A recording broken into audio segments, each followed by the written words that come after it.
Hello everyone, আমি Ratul and welcome to another video of The Collector Blog. আজকে আমরা কথা বলবো চিলি নিয়ে। I'm sorry, এই চিলি না, চিলি ব্যাংক নোট নিয়ে। চলুন কথা বলি। হ্যাঁ, আমরা দেখতে পাচ্ছি 10 স্কুডোস চিলি দেশের।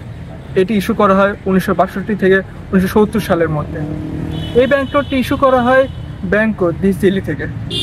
এই নোটের ডিজাইন একটি classic example of mid 20th century banknote artistic. এখানে রং দেওয়া হয়েছে সুন্দর রিচ ব্রাউন রেডিশ কালার। এখন নোটের সম্মুখরূপে আমরা দেখতে পারি চিলির প্রাক্তন রাষ্ট্রপতি হেসে ম্যানুয়েল বালমাসেডা।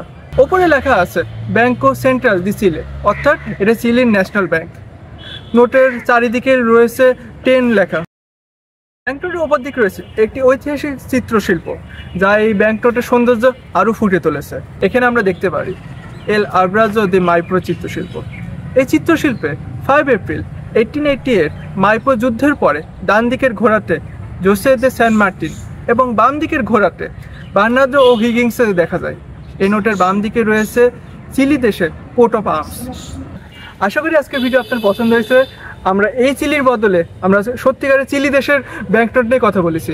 ভিডিওটি পছন্দ হলে লাইক করবেন, কমেন্ট করবেন এবং বন্ধুদের সাথে শেয়ার করবেন। সকলে সুস্থ থাকবেন, সাবধানে থাকবেন এবং সংগ্রহ চালিয়ে যাবেন।